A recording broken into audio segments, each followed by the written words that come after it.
রাধে রাধে। ওম নমো ভগবতে বাসুদেবায়। ওম নমো ভগবতে বাসুদেবায়। ওম নমো ভগবতে বাসুদেবায়। শ্রীমদ্ ভাগবত তৃতীয় স্কন্দ স্থানম সৃষ্টি স্থিতি ঊনবিংশতি অধ্যায়। ভগবান কপিলদেব কর্তৃক ভগবত ভক্তির ব্যাখ্যা। শ্লোক 26।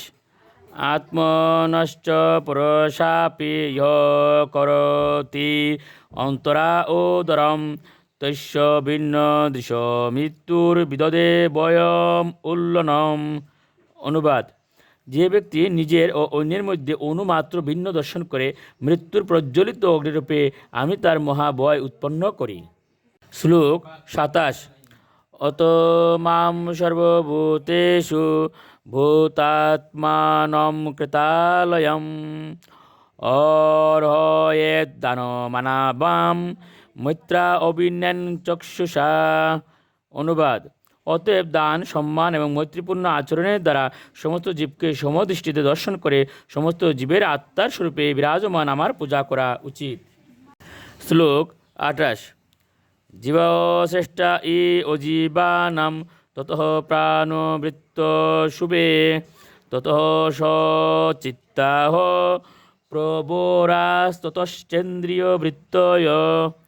অনুবাদ: হে কল্যাণী মাতা, অচেতন পদার্থ থেকে জীব শ্রেষ্ঠ এবং তাদের মধ্যে যারা জীবনের লক্ষণ প্রকাশ করে তারা শ্রেষ্ঠ।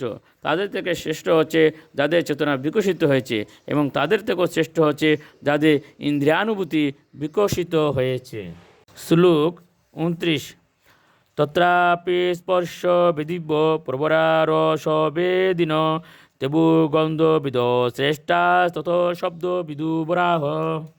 অনুবাদ: যে সমস্ত জীবের ইন্দ্রিয়ানুভূতি বিকশিত হয়েছে তাদের মধ্যে যারা রস আস্বাদন করতে পারে তারা স্পর্শানুভূতি বিকশিত হয়েছে যে সমস্ত জীব তাদের থেকে শ্রেষ্ঠ।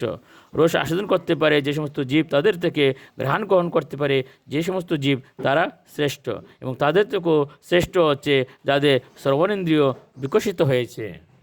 শ্লোক 30। রূপবেদ বিদস্তত্র ততশ্চুবয়তুদত তেষাং বহুপদাহ শ্রেষ্ঠাস চতুষ্পাদস্ততুতিপাত।